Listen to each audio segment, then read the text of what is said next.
The,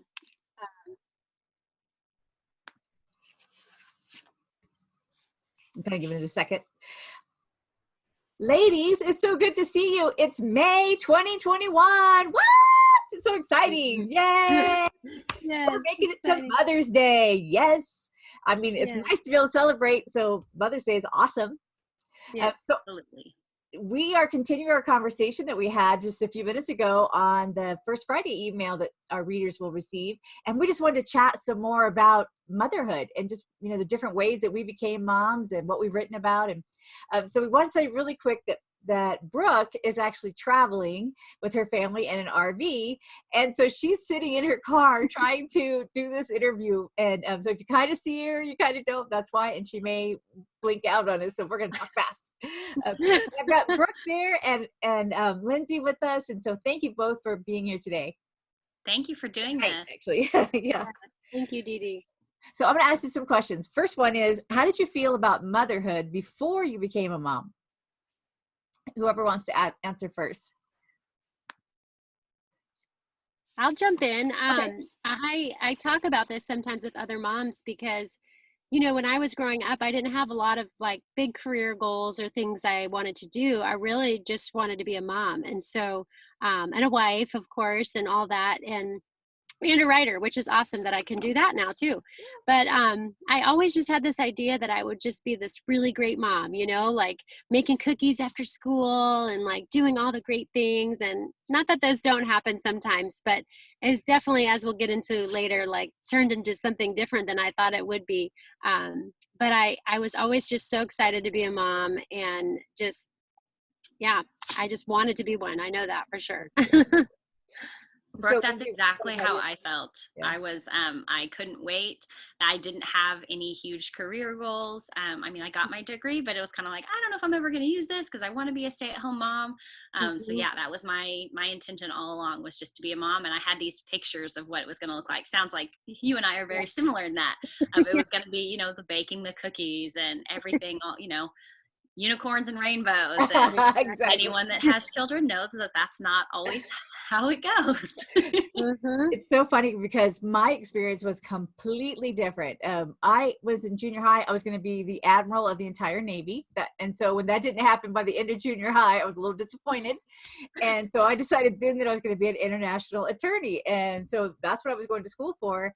And I met my husband, and then life just changed. And became a Christian, and God just changed my heart. He really had to meet me there because I did not have that like mothering thing at all. And then to become this, stay-at-home mom and homeschool mother for 10 years. And I was always the lead and like gung-ho, and whatever we did, I was all in it. And just so funny to the experience that how different it was than what I was expecting, and it was so much better. Yeah. Some days. Yes. So we three kind of became moms a little bit differently. So for me, my husband and I were married 7 years and 7.5 years and couldn't have any children. Never even had a pregnancy scare or anything like that. Just was not able to. And so we adopted our daughter in Panama, and then we adopted our son 4 years later in New York City. We call that the other foreign country that we got him from, because we were living in Alabama at the time. So that's how we were blessed. And they're both babies. Our daughter was 4 months old and our son was 3 weeks old when we got him. So now they're 30 and 25. So they're not babies anymore.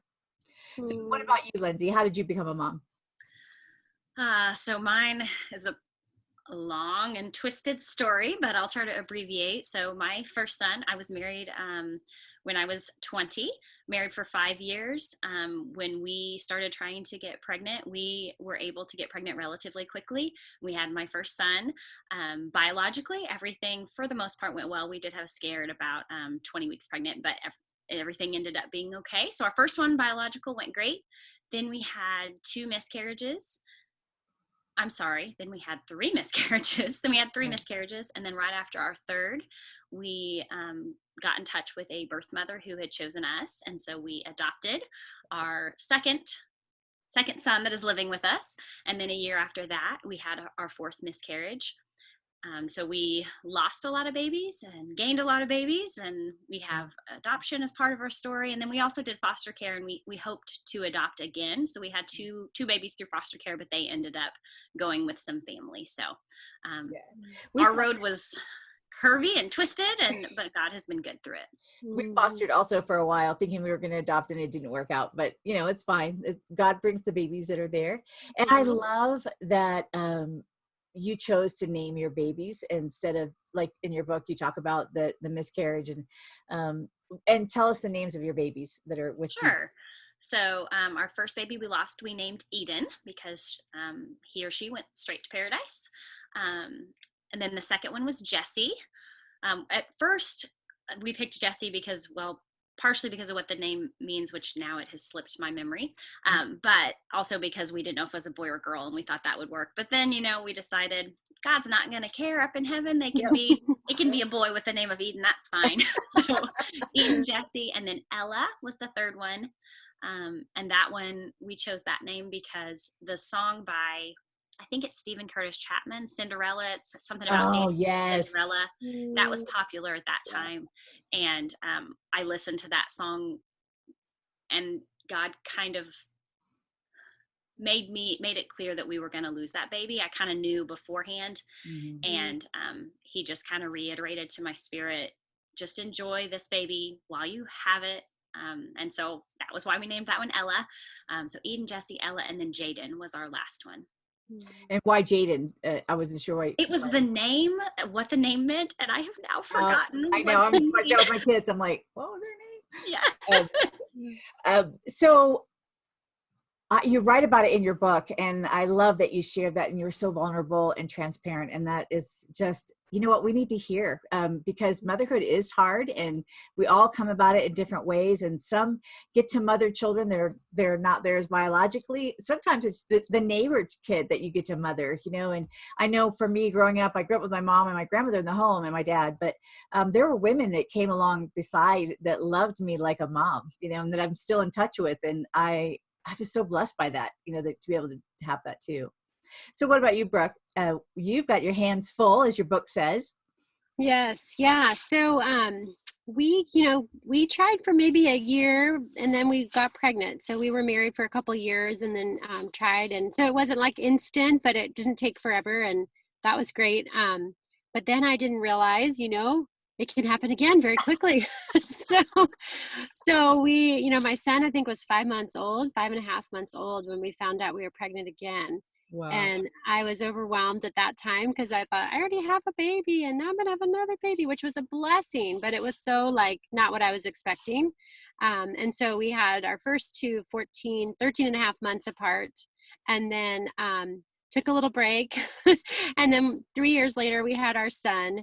And then 2 years after that, we were surprised with identical girl twins.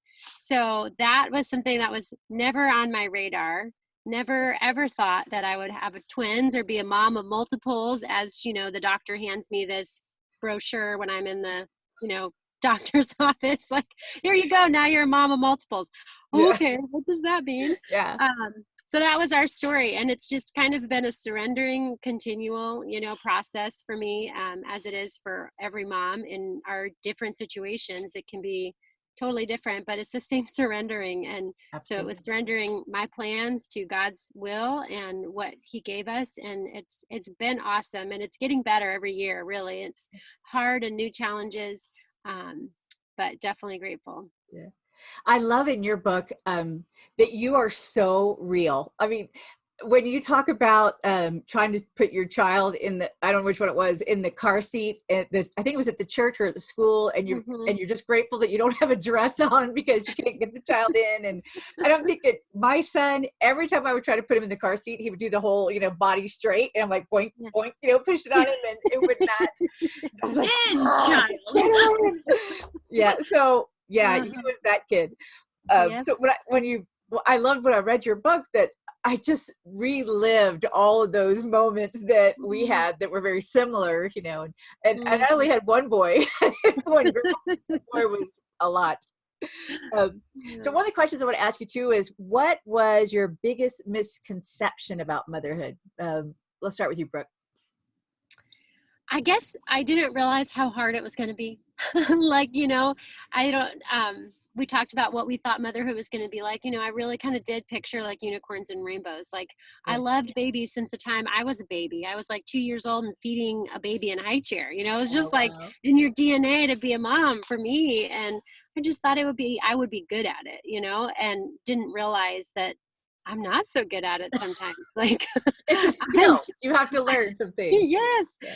So I think just that misconception, and not to scare people away from becoming moms too, because it's a wonderful, beautiful thing, but it's Absolutely. not easy, and it comes with a lot of death, a lot of dying to self, Yeah. but then a lot of resurrection and, living for our kids, and not just for them, but a new life for us of what God's doing in our hearts that we can draw closer to him. And so I think Well, I that was know for me, like as my faith grew with our daughter, and with our son too. I prayed a lot with our son, but our daughter, my faith was growing. And what I realized was I could see more clearly how God sees us as his child. You know what I mean? mm, Like the love that he has for us. Even when we're being naughty, he still loves us. He may not like what we're doing, but he loves us. For mm, me, the misconception was that it wasn't rewarding. I kind of grew up in the, right behind the whole women's lib thing, but they were already established at that point.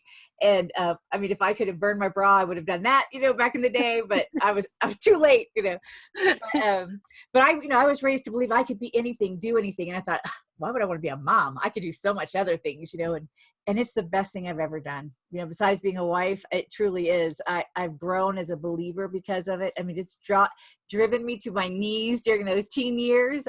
They were tough, and but all worth it, because I like the person that God has developed, and I'm such a much kinder, loving person than I was without children. I mean, because like you said, it's a selfless thing that you have to do, and you have to die to self. And so, yeah, that was, for me, I didn't realize how rewarding it is. mhm. What about you, Lindsey? I think the main one that comes to mind is that I there's a lot of things about it. I think, Brooke, like you, I thought it would just come naturally, but things aren't necessarily like I don't naturally enjoy playing. That sounds terrible, but I'm No, just it does not. not. I am not naturally very good at playing. So like especially now only have boys. So when I was playing with my niece at Christmas and she wanted to play dolls, I'm like, I don't know how to do this. Like, what do you do with the doll? I Yeah. have no idea. Like I can do organized play, like Right. read a book, do a puzzle, play a game, build Yeah. a Lego, like all of that makes sense to me. But the just free play does not come naturally to me. So I think just realizing, one, it's humbling when you think you're going to be really good at something and it does not come naturally. Yes. So that for sure. And then also, I think I thought that I could do it on my own. And now that I've been a parent for several years, I've realized that I fall short so much, but that our God is big enough to fill in the gaps for me. Absolutely. So I think that's kind of been the biggest misconception. One of the things I'm grateful for is that children don't remember being 2 or 3 years old. True. When you're like really trying to get your grip on things, it's like, oh, thank you, Lord. Yeah, that was a humbling time, definitely. Yes. Well, Yeah. always And I is. think another misconception that I have really learned in the last few years is if you have, and I don't know what your kiddos are like, but if you have a child that maybe doesn't fit the box, the typical obedient child that you picture. I always thought that if you were a good enough parent, you could make a child obey.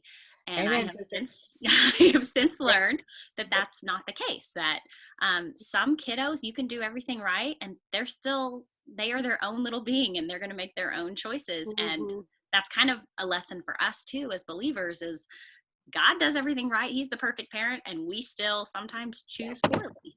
I was at a Mhm. women's study one time, and this lady had this great list of all the God's children that have misbehaved. And it was like, if you think, God can't do it perfectly, as far as, getting our kids to behave, why do you think there's no chance for us, we just need to do the Yes, best we can. And I was like, Mhm. oh, I wish I'd gotten that list because it was such a good thing it's that. probably every parent in the Bible. Yes, All of Yeah. I would imagine. Yes, yes. Um, For me, when you talked about free playing earlier, my daughter she had a beautiful imagination, still does, and did a lot of imaginary play. And I was all into it, with her. And I let her go to town with like towel hair because she wanted long hair. So put a big towel on her and little plastic shoes. My sister was mortified. She's like, I can't believe you did that. I'm like, you know what? Peer pressure will make her not act like that. And it sure did. Eventually she stopped. Well, she still is her own person, which I loved, but yeah, we love the free play. But when we would free play, I always had to be like the mean stepmom or the ugly witch or whatever, I had to be like Ursula. She had to be, what is it, Little Mermaid. And so when we would swim, I'm like, I would be Little Mermaid. She's like, I'm done. So my next question is, what is your greatest joy about being a mom? Just hugging those little bodies. Oh my gosh, there's just something about that. Just especially when their little arms go around you. And but for now, my kids, are much bigger, so they don't do that. I have grandbabies, but they're now 9, almost 10, and 18. So they're not really hugging so much anymore. But I love now when I hear my kids use words that we have instilled into them, that we know are from God.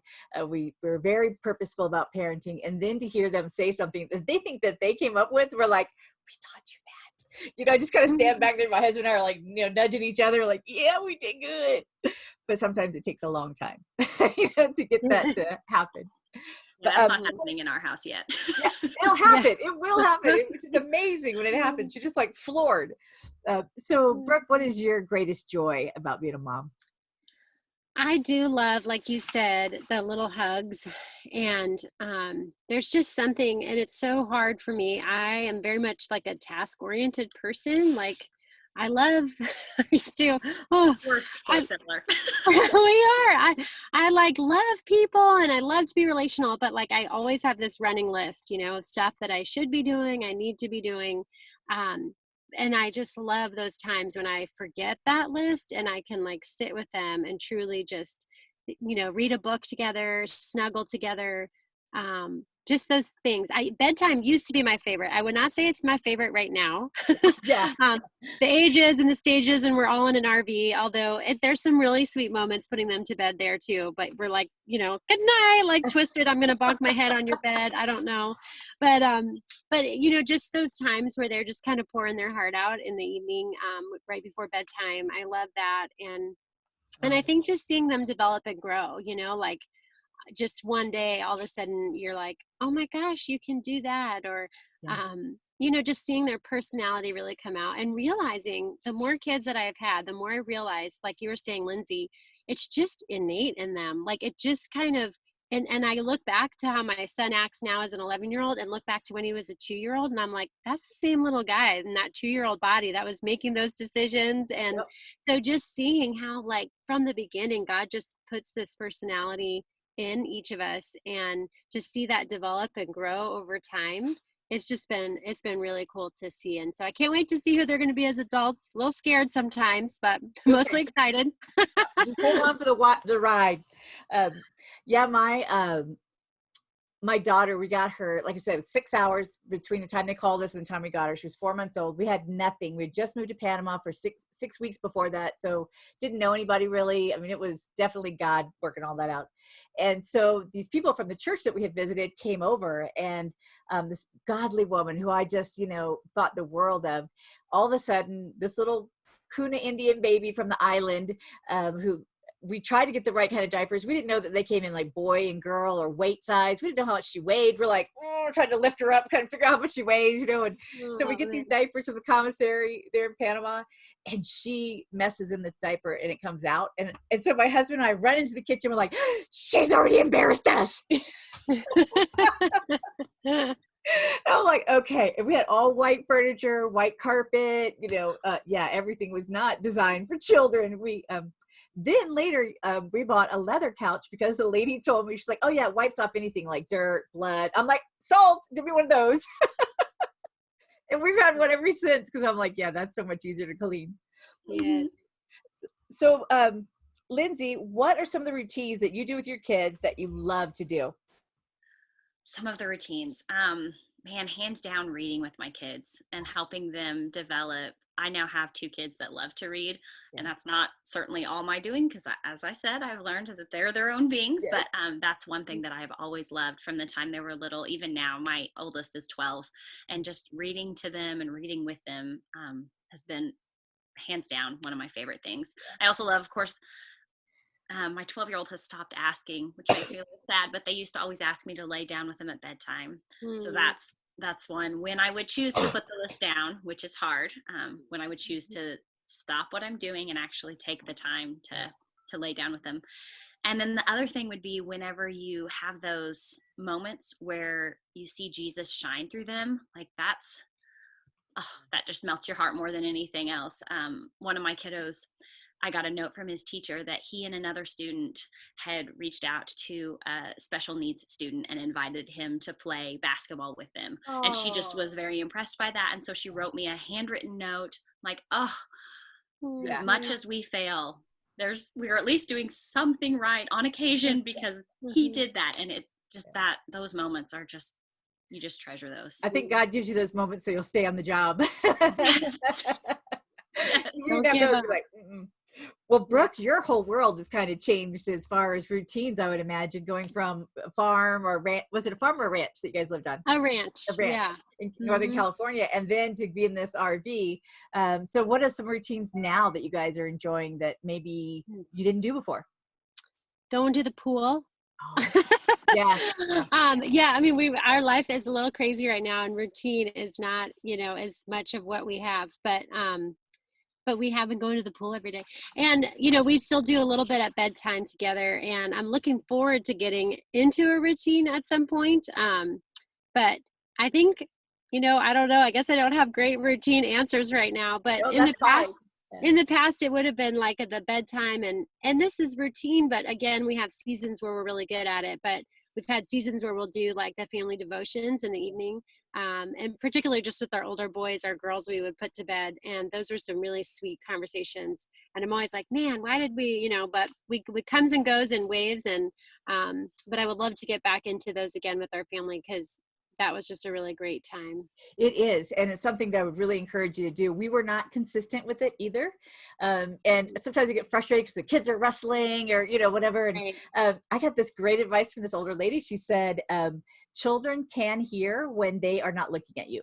So I was like, or if they're wrestling, they can still hear it. Just keep on going. Don't let that make you stop, and it is frustrating, when you want it to be like this, holy moment, and they're like wrestling with each other or whatever. Yes. So I think too, it's so important. I hear a lot about kind of mom bullying or judging. I'm not sure exactly what the term for it is these days, but I think we just need to really demonstrate grace to each other. When you see a mom having a rough time, I've done this several times, seeing a mom like in a store and her child's just losing it. And you can tell she's about ready to, be done. Sometimes you just walk over and talk to her for a minute, and it kind of calms, it distracts the baby and gets her, a little calmer, make her realize, yeah, we can hear you, or whatever. I just think that's so important to give women grace. And I didn't before I had children. So I deserved all of that judgment pretty much, because I was the mom was like, oh, I can't believe that kid's making a mess in the restaurant or whatever. And my son was like, oh, like I said, he was 10 boys all in one. Also, our daughter was so easy. Like, she was so compliant. And when she was younger, when she was older, no, but when she was younger, very compliant. So she was the older one. And then we thought, well, we're these perfect parents. We had no idea we were not. 100%.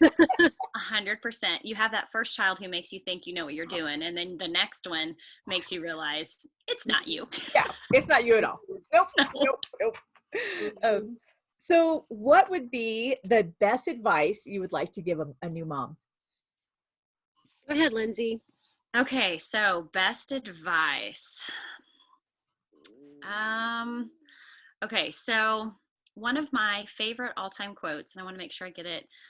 It's by Jim Elliot, and he said, wherever you are, be all there. And that was one that has just stuck with me. It applies, of course, to all realms of life, but I think especially parenting, especially those of us that are kind of the task-oriented, trying to multitask and, I could do this while I'm doing this, or while we're sitting on the floor doing this toy. I could also be checking my email or whatever. And especially, you know, we have those smartphones that we can do our work literally in our hands. Right. So just be there. Cause they do, I know it's tough, and I know, you know, they always say they grow up so fast, but they really do. They do. I mean, it was not that long ago that I had a newborn, and now he's 12 and the other one's 9. And I mean, it's just be there, be in the moment. Absolutely. That's great advice. What about you, Brooke? What would advice you would give a new mom? I guess like this is on my heart a lot lately, and I'm going to be talking about it at a church. But I would give this advice, and it sounds strange maybe, but I would tell her, dear mom, that you are not enough, and that's okay because you weren't meant to be enough. Oh, that's good. Because Jesus is enough for us, and we try so hard to be perfect moms and to do all the things and bake the cookies and not yell and have a clean house and fold the underwear and put them away in the drawers neatly, you know, and it's like we can't, you know, and then be a wife and a friend and a daughter and a sister and, you know, all the different roles and hats that we wear, and let alone that's if many moms are working as well, right? Or trying to write a book or whatever it is. And there's just so many things that we are always, I feel like, trying to like just get a hold of and be enough in all those areas. And we can't, we just really can't. And that's okay. That should be freeing, I think, for us, because once we can understand that, it's like working from a place of rest where we're not working to earn our salvation or earn our place at the table, but we're working because we're blessed by it, and because that's the job that God's given us to do, you know. And so I don't know, that's what I've been learning a lot in my life, and it's on my heart to tell the young moms who we strive so hard, you know, to be perfect, and we just can't.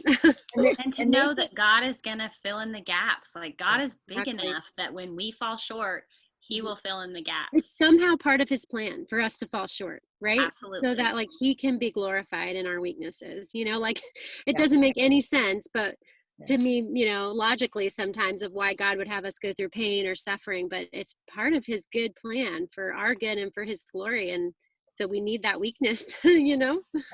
Yeah, exactly. So a couple things for me. One is to talk to your kids, no matter what age they are. I remember when we got our son, and you know, and our daughter did the same thing, but she was a baby.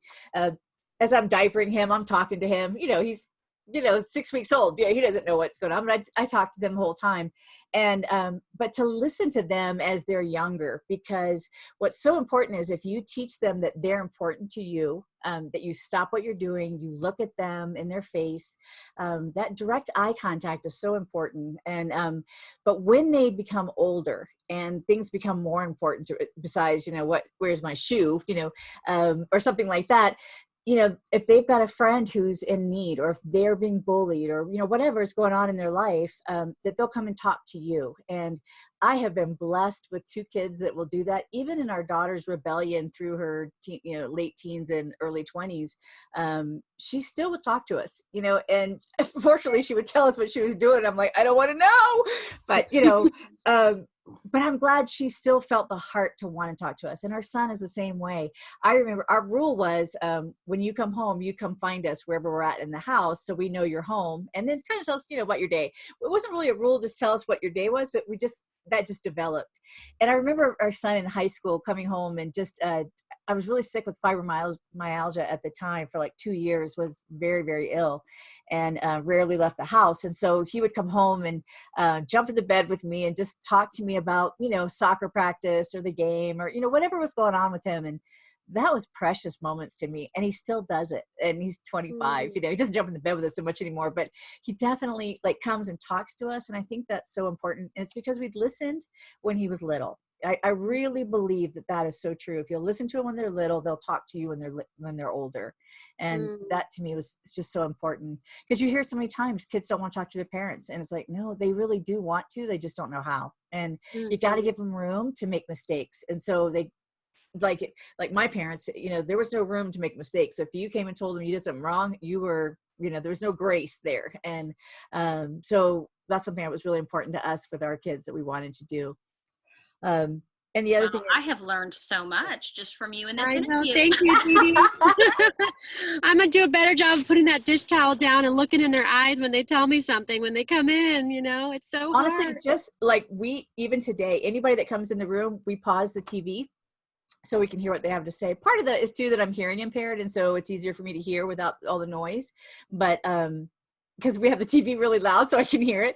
But I want them to know, whoever it is, if it's a friend or family or whoever, that my husband, when they come in the room, that they're more important than anything that else I'm doing. And that becomes a habit, that you do that. And so, but it does take some work initially, if it's not something you've been doing. And the other thing is to apologize to your kids. My husband was so good at this. I mean, he just, of course he made more mistakes than I did. So he had to apologize more.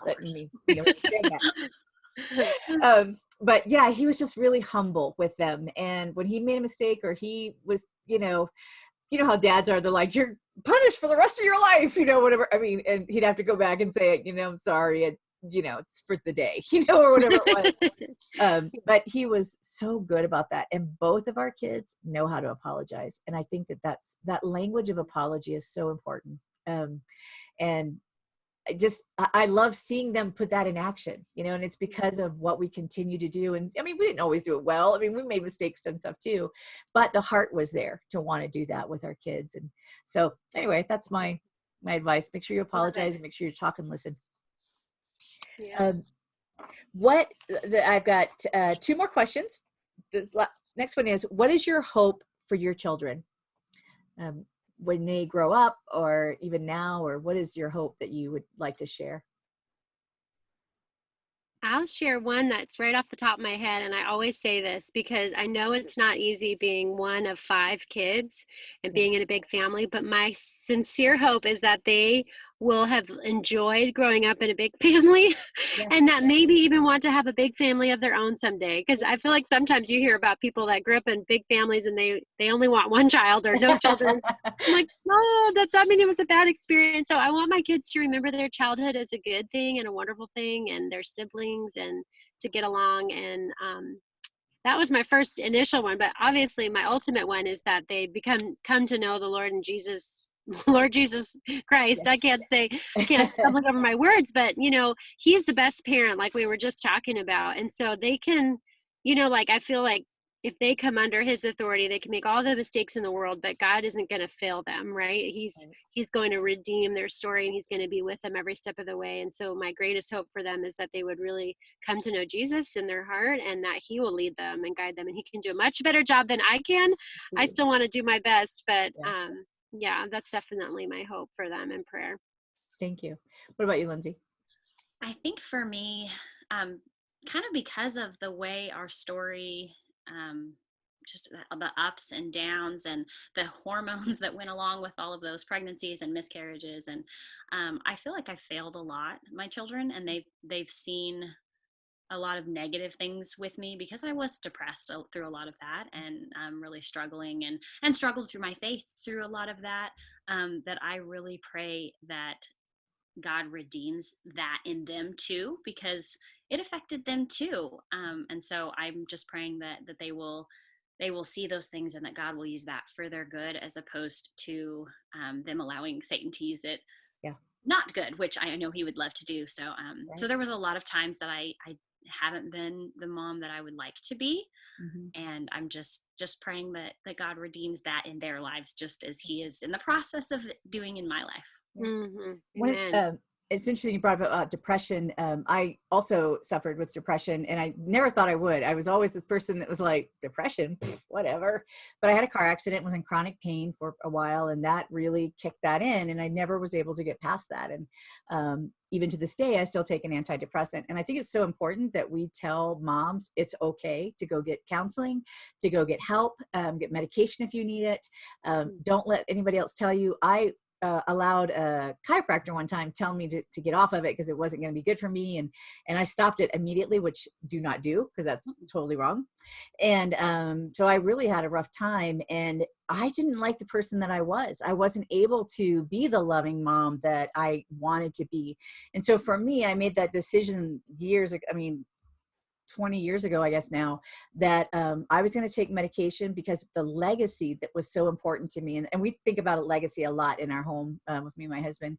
What are we leaving behind? What are we building, for our kids? And I didn't want them to have the legacy of thinking about, that mom lost it all the time, or that mom, couldn't get out of the bed.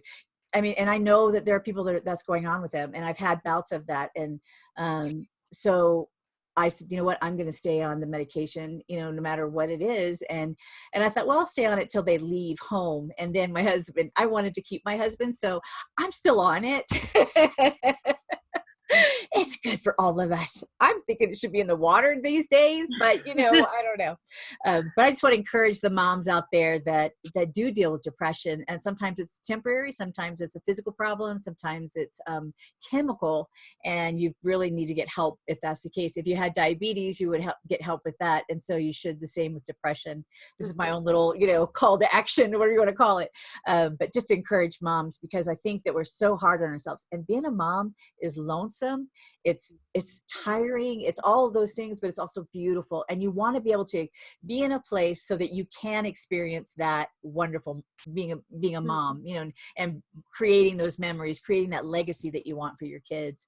And there's that quote. What do they say, that you can't pour from an empty cup? So like, you have to let Jesus fill you. Absolutely. So that you can overflow into the lives of your children and those in your home. Yeah, I've had a couple of people tell me, like, oh, you should just stop taking that because Jesus will take care of it. I'm like, yes, he can. But the way he took care of it was he told me to go get medicine, So I'm like, tell you what, you stop taking your heart medicine, or whatever, I didn't say that to him, but I thought it. I was young. I can't help it. Anyway, so ladies, I just thank you so much. I just want to leave you with one more. I think we answered this earlier in the other video, but what do you, or how do you think your book will help moms? And tell us the name of your book, and we can get the book at crossrivermedia.com of all of our books and others, which is really exciting. And then also you can get them on amazon.com if you would like to do that. But Lindsey, what would you hope that someone would get out of your book? That moms would get out of your book? Here's my book. It's called Unbeaten: How Biblical Heroes Rose Above Their Pain and You Can Too. Is kind of the little subheading. And I hope that people will find hope and encouragement, and that they'll realize that no matter what's going on in their life, Jesus is still with them. Jesus is good, and he will walk them through that. That they too can be unbeaten, just like every single biblical hero that faced a difficulty. No matter what hard thing you are facing, we all just came out of 2020, whatever hard thing you are facing, God is still faithful, and he can redeem any difficult situation. And I also want to say, each of us are speakers. And so if there's something that you heard in this video us talking about, or even other questions, you're welcome to reach out to Cross River Media, or in our websites are all our names. Lindsey has an M in hers, don't you, Lindsey? Lindsey Yes, I do. M for monkey. For monkey. And then is brookefrick.com and DeeDeeLake.com. But or you can reach out to Cross River Media. But if you do need a speaker, would like a speaker, we're doing virtual and in person sometimes, so we'll see. But what about you, Brooke? What do you hope that the moms will get out of your book? Well, Lindsey, you were so prepared with your book. That's awesome. I'm in my car, so I don't have my book. But I'm not living in an RV. Oh. Yeah, there you go. Yeah. So, well, DeeDee's got my book. It's called Hands Full. And it's a 30-day devotional for moms. So it's encouragement for moms who have their hands full. And so I guess that's it, right? That's what I'm hoping to encourage those moms that are out there. So as you were sharing, DeeDee, motherhood's so lonely. And even in our day and age where we go to the park, or we used to, all those things, it still just feels lonely, like a lonely experience. Like, does anyone else go through this? Does anyone else ever feel this way? Do anyone else's kids like act the way my kids do? And because we don't always talk about the hard and the ugly and the messy parts of our lives. And so there's some hard and ugly and messy, and also some beautiful in mine. But I hope that it encourages other moms out there. One of my friends from college was so great. She read it and she was like, Brooke, I've been so encouraged by your book. And I was like, oh, great. And she's like, yeah, well, sometimes I'm like, I didn't know if any other kids did that, but I'm like, well, at least Brooke's dealing with the same thing. I know it happened to Brooke, so it's okay. So, but that's truly what I want women to get out of the book, and to not feel alone, and also to be, drawn closer to the Lord in it too, because he is in those lonely places always. And he is in those places where we feel overwhelmed. And so, yeah, that's just my prayer for anyone who And reads. both of you are such beautiful women of faith, and it comes through in your words. And so I know that anybody that reads either book will be so encouraged and supported, in that way. So I really recommend reading it, giving it to a friend, give it to a new mom, somebody who's struggling through something. Those are definitely some choices to do. As for my book, Next Step, I don't know if you can see it because my lighting's being weird. There it is. It's called Next Step. You've accepted Jesus. Accepted Jesus. Now what? We lost you. My little ghosting thing there. Yes, I do not live in the Taj Mahal, as it looks like in the back there. But mine is for teens and tweens that have accepted Christ and they just don't know what's next. And I know that for myself, that happened, and it was 10 years before I was discipled, and really honestly had no idea that I was supposed to read my Bible or go to church or, fellowship with and worship the Lord, and what all that meant. And so there's practical tips in there for them, and ideas and places for them to journal and stuff too. But what thing I like most about my book, I think, is the advice that I ask other women from the ages of 20 to 70, what they would have liked to have known when they were younger. And they have their ages in there too. So it's kind of neat just to see all the different people, how they responded. And, but yeah, so that's, I'm hoping that they'll be able to just really see what the next steps are, and they can grow in their faith and feel like that somebody's with them. Because, that's my heart. I'm all about fellowship and relationship. And so I want to be there physically with them, but of course you can't. And this is that way that I could do it. There's videos attached to it, and Lindsey's got videos attached to hers also. So when you go into the book, you'll see a link and you can do that. But ladies, I just want to say thank you. This has been a great time to spend together, talking about mom stuff. And, I can't wait to, 15 years from now to hear how your kids turn out, and just your stories and stuff that's going to continue, that how God will bless you. And there'll be great places, and there'll be some that aren't, but God's going to be there no matter what. And I just really admire you both. And I thank you. Thank you for writing the books that you've written. I know that they're going to be blessing a lot of women. So thank you. And thank you for having us. This was a great interview. I'm feeling so encouraged and challenged, and I'm hoping that our listeners are as well. And it's not just for me and Brooke. Yes. Yes. I know. Yeah. Although I feel like we learned, you're kind of in that next stage, DeeDee. So we're gleaning all of your wisdom. I have earned every single one of these gray hairs. I'm just telling you. The stories I could tell you about that boy. Woo! I have one of those. Yeah, me too. I think they're the best thing ever. Oh my gosh. You guys have a great night. Happy Mother's Day. Be blessed, and we will talk to you all soon. Happy Mother's Day. Thank you. Yes, happy Mother's Day.